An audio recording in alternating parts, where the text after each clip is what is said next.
we got to talk about the fraud that is LeBron James and how he is coming back potentially this week in the one of the two games against Utah Jazz to ruin the Lakers' chemistry, according to Shaquille O'Neal, who says, I kind of feel for Austin Reeves because he looks good and he's playing good. But as soon as LeBron comes back, he's going to be reverted back to standing in that goddamn corner.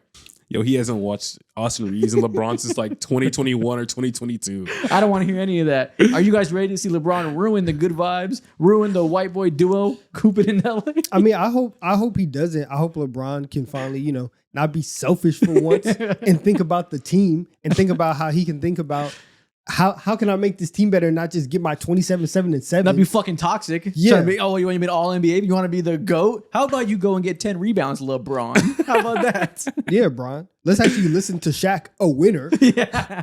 And get to winning these games. A media personality, actually. Oh my God. I don't remember the last time someone listened to Shaq and actually had like positive NBA production. Outside of maybe him telling someone to get that butt behind the paint. Yeah. Other than that, I don't know when it's been useful. Yeah, so this is the funny part is we're singling out the Shaq quote because it's funny that he suggests that Austin Reeves can't play with LeBron, somebody who has played with LeBron for his entire career. That's comical. But the general sentiment online has been very funny around this LeBron James situation.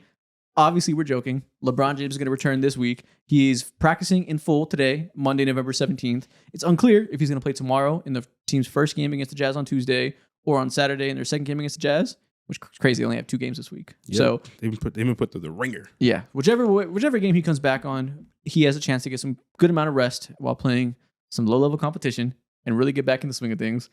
And my thoughts around that are this team is surviving, looking pretty damn good in his absence. I'm thrilled to see what they look like when they have him next to Aiden playing at this level, next to Luka, who's scoring as good as he ever has, next to Austin Reeves, who's taking the next jump. But all Twitter can talk about is how LeBron is going to ruin the chemistry as if it's a bad thing to have a 6'9" wing who can run in transition, shoot, attack out the dribble, post up. That's going to make the Lakers worse, actually. Obviously, he's not going to be, because I've seen some people are saying it in the chat right now, like, oh yeah, he's going to be a 6-man. Obviously, he's not. That's ridiculous. Yeah, 6-man obviously over Jake LaRavia. What? That's somebody said. Get ready to speak bench, bro. I understand that's not going to be the case, and we have said this before. LeBron has been wanting to do this and play this specific role for 5 years now. Anthony Davis just wasn't the guy who could allow him to do this. If I promise you, at 41 with sciatica, LeBron is looking at Luka scoring 37 a night. He's looking at Austin Reeves put up 50 points. And he says, finally, these white boys are going to save me from my pain. He has to try so hard every single night because AD was not the, hey, I'm going to give it to you. You're going to score 30 points every single night and you're going to carry this offense. He had that he had to deal with. He had the whole Russell Westbrook experiment that he had to deal with. He had to deal with Darvin Ham as a head coach. Now he has smart people all around him, competency all around him. We'll talk about DeAndre Ayton in a little bit. Competency around him. Yes. He is going to slide in and he is going to do what LeBron James does, which is play smart basketball, which is help the team, make the right play, do everything that he needs to do, and the Lakers are going to be fine. Yes, and we've seen this exact same lineup outside of DeAndre Ayton thrown into the fold last personality hire. Yeah, we've seen this last year. LeBron does nothing but makes his defense tremendously better. He does nothing but also make Austin Reeves and Luka and the looks that he's about to get so much easier. He aids DeAndre Ayton and relieves a lot of pressure when it comes to him and also Rui Hachimura on the boards as well. He helps people all around. If anything, like this team, the vibes, Luka's life is going to be easier. He's going to, I'm assuming, take a couple more efficient threes per game. Oh, he's getting the motherfuckers up right now. Yeah, he's shooting like, what, 11 or 12? 11.3. There's at least going to be 3 more of them that are going to be open. Yeah. Luka is currently playing the most Luka ball he ever has played, even with Austin Reeves being fantastic and demanding some touches. Luka's usage is outrageous because it has to be with no LeBron. These lineups they're putting out there are ridiculous. They started Brian James a couple of days ago because Marcus Smart was out. Yeah, Luka's going to take a lot of goddamn shots. And a lot of those are going to be threes. There's been a lot made about his lack of rim volume compared to recent years. His shot making has been outrageous, though. And he's currently averaging over 60% true shooting despite only shooting 31% on those threes because of such high difficulty. Take what you want about LeBron and his on-ball abilities and the career-long narrative that has been, if you play with LeBron, you're going to stand in the corner. Even if you think that's true and you think that they're going to lose some of the magic they have with the two other ball handlers right now, that is okay. That will be welcome for this reason alone. Rui Hachimura and DeAndre Ayton cannot play together. We have this lineup data here. When they're both on the court, this top level, they have a negative 2.9 net rating. When it's just Rui and no Ayton, plus 20. Just Ayton, no Rui, plus 24.5. These two guys don't move their feet on defense when they're off ball. You cannot play both of them together. It is a nightmare defensively. The fact that LeBron can come in and make this something you can do 0% of the time, you can have lineups out there where neither one of them ever overlap. That is possible with LeBron in the lineup. That alone makes it well worth it. They're going to get so much better. They're going to be better across the board. And that's why I really hope they lose the first game, because it would just be so funny. It would just be hilarious if we have one game and Shaq is like, see, this is what I told you. This is what I said. Like, I need it, but it's not going to happen. Yeah. For everything that we're saying, like they are going to be good. They got stomped out by the Thunder last week. And listen, even if LeBron was there, the Thunder have the capability to stomp people out. Yeah. But it was very, very clear that this team right now, as much momentum as they had, they are not as good as you think that they are. They cannot go into games with just Reeves and Luka and go toe to toe with the best team in the NBA or the top teams. You obviously need another piece. And let me anybody else, anybody else's team. If you had somebody who was making $50 million who wasn't there, and you had a $50 million hole in your cap space on your cap sheet, how do you think your team would perform? They wouldn't be 8-4. Yeah, like the fact that they've gotten to this point, big shout out to the Lakers. You are getting a $50 million boost into your lineup. You're gonna be fine. Yeah, and we have this DeAndre Ayton stat line pull up last 4 games, walking 20 and 10, oftentimes more in these games. He has been eating. The chemistry is growing day by day with Luka, with Reeves. That isn't going anywhere. It'll probably get even better with LeBron there to feed him, with LeBron's defense being a lot more active than Rui is. They're going to lean a lot on him as a defender like they did at the end of last season, which he defended really well, was on the boards hard, moved his feet because he had less on-ball usage with Luka there. We've already seen this. It already worked for over 20 games. So that's going to make everybody better. And I'm excited because right now their wings are hilariously unathletic. We talked about that in recent weeks. They've been out there just getting ran by every team. Their transition numbers are non-existent. We got LeBron coming in to fix that. Still a demon in transition. That's probably his greatest strength now as a player. That's what keeps him at a top 15 level player. LeBron can still score in transition better than anybody. Half court, don't talk to me about that. That's what we have the white boys for. But running the ball in transition, he is still a monster. And then we add the legend, Adu Thero, who's coming in the door, giving them some athleticism. He played 1 minute and 48 seconds in that first game. He was moving different, rotating in those 1 minute and 48 seconds. I saw him help with the nail and get back to his shooter. I was, listen, give me 10 minutes of that a game. We're going to cook. Yep. That minute and a half was beautiful. You said his name like last episode, and I was like, bro, who Adu? What? Who's Adu? Like, you talking about one of my cousins, man? What's going on? Listen, man, the Lakers fan base is really, really latching on to this guy. He's their 2nd round pick. I've been telling you guys for weeks. We haven't drafted a good player in I don't know fucking how long. It's been a wasteland of draft picks, with Dalton Connect being the worst defender I've ever seen. Jalen Hutchifino playing for whoever the hell he plays for at this point. I don't even know who employs him. It's been a drought. That guy looks like he's going to be a good defender. He's bouncy as hell, can cut from the corners. Adding him and LeBron together, I'm excited for what this team can be. Because right now, this team is a team that is bad, but with a good record.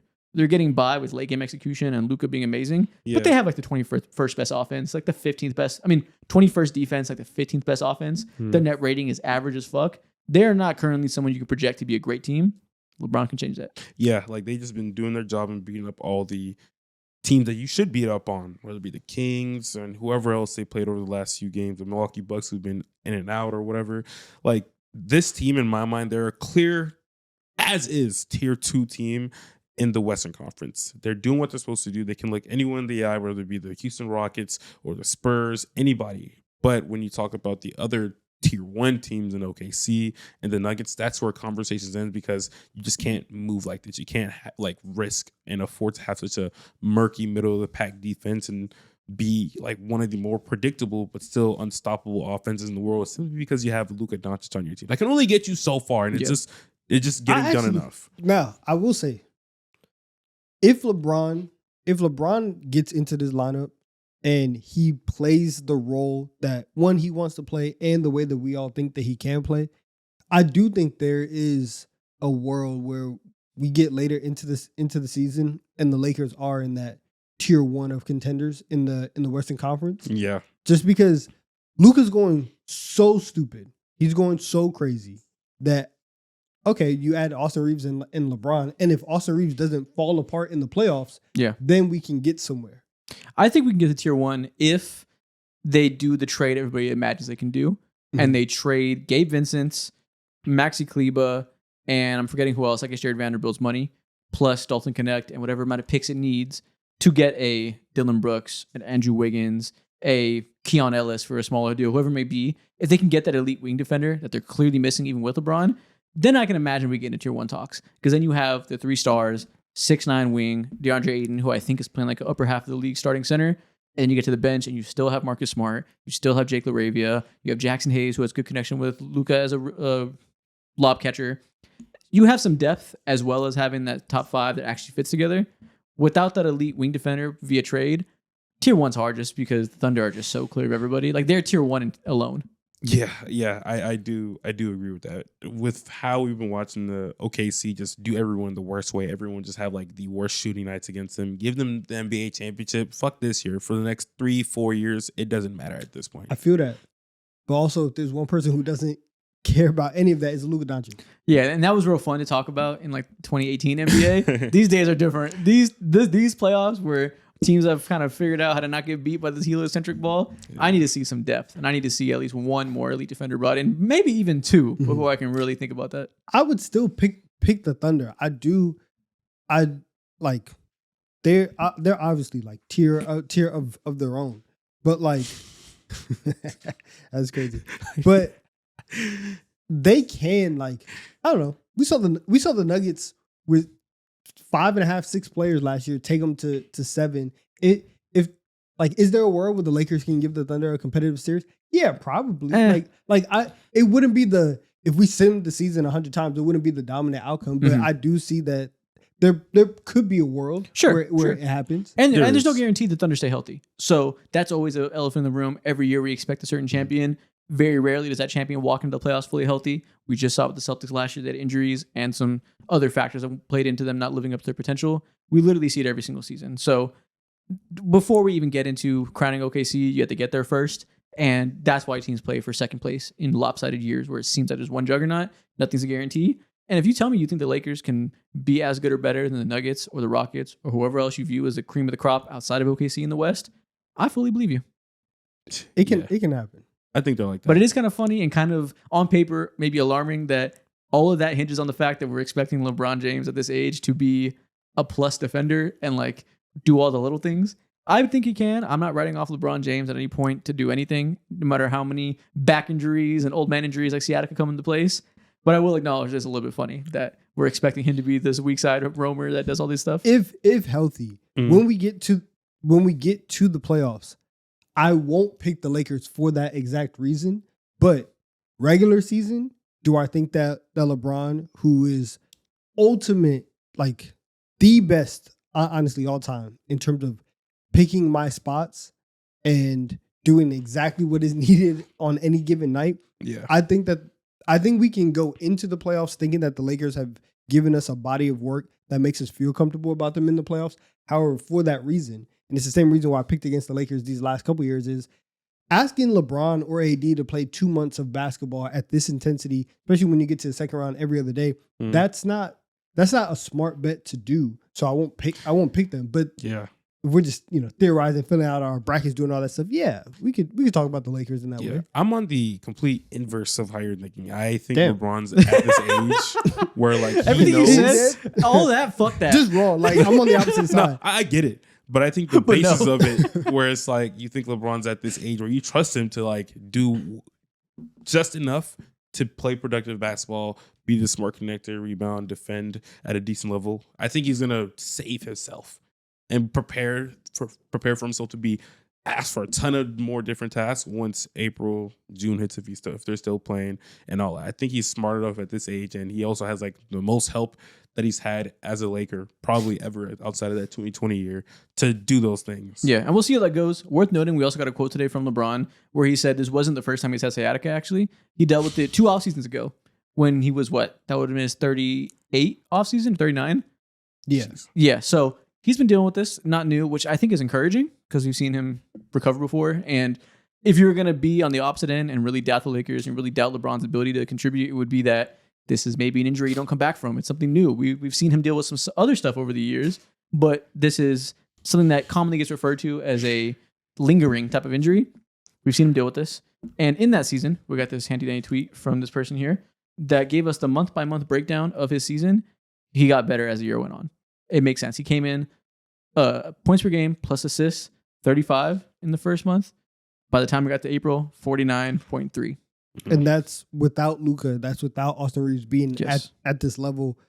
Like where he was in November, December, that's about where I see him for the rest of the year. Which is insane, bro. For someone that could be your third best player on many nights, that's crazy. This man is 40, 41. What are we talking about right now, man? Yeah, That's so insane. this is probably another thing to show us that we should expect a slow ramp up, whatever this looks like. It's a lot of rebounds. And this is the best scenario for him to have a slow ramp up with these two guys that you have the Shaqs of the world saying it's a bad thing that LeBron's going to take touches from Austin Reeves. Well, maybe he doesn't want to take that many. Maybe he only wants to take a few. How many points do you think he's going to average this year? 23. 22 and a half. Yeah. Okay. Yeah, that 23.6. That fairly checks out. Yeah, Austin Reeves probably falls like 23 as well.